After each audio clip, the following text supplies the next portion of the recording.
The learning outcome for this module is to understand how to stand up for what you believe in, especially in difficult situations, and communicate that to others effectively. Let's get started. Right now we're going to talk about action items for standing up for what you believe in difficult situations and courageously communicating that to others. First, you should make a plan. Before speaking up on a tough issue, you should really think it through.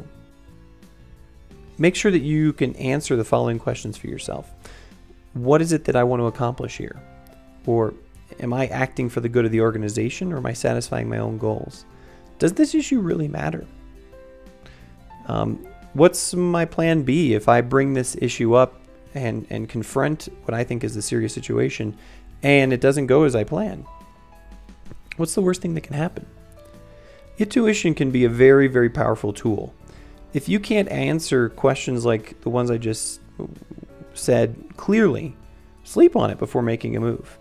You don't want to jump into a situation like this without being fairly confident you know what's going to happen. You should remember that you should listen to your instincts, but also remember that if you're going to feel afraid, you're going to feel anxious, and being afraid is generally not a good reason to not act. Next, you want to build a network. A supportive network of colleagues will help you succeed when you're speaking up about something. When you're thinking about the issue, also think about, do I have 1, 2, 3 influential individuals who will support me when I speak up about this? If the answer is no, it's a really good idea to build that network before you bring the issue up.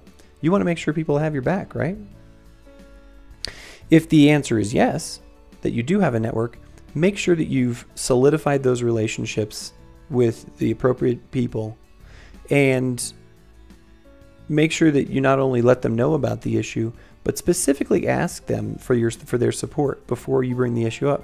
That way they know what's coming, they won't be surprised, and they can make a very clear, cognizant decision about, how they can support you best. Finally, plan the conversation that you're going to have when you are going to speak up about this issue. You want to find the right time to do this. Ask yourself what would happen if you waited a week or a couple of weeks. When you're speaking with an individual, you shouldn't approach someone who's either too busy or is upset, highly stressed, and you definitely don't want to confront somebody in public. To begin the conversation with someone else, you really should help the other person understand the way that you're seeing the situation based on facts. You don't want to give them opinions. You want to give them clear, tangible observations about what you saw, what someone said or did, or a decision that was made, or an action that was taken that you feel is out of whack or needs to be addressed. Then explain your interpretation of these facts and why you are confronting the situation. Try to be short, precise, and clear. The clearer you are about this, and the more compact your statement, the more precision that you have, the easier it is for the other person to understand the issue that you're addressing and give a response to it. Here's an example. I noticed that X happened. It makes me think that the issue. If just a very clear statement like that can give the person you're listening to a very clear sense about why you're acting up, why you're speaking up, and what they can respond to. Most importantly, don't water down your message, but of course, don't be overly dramatic. You don't need to be, overly dramatic about this with this person, but don't water it down. Just be clear and precise. Then, as a last thing, be prepared for the response that you're going to get.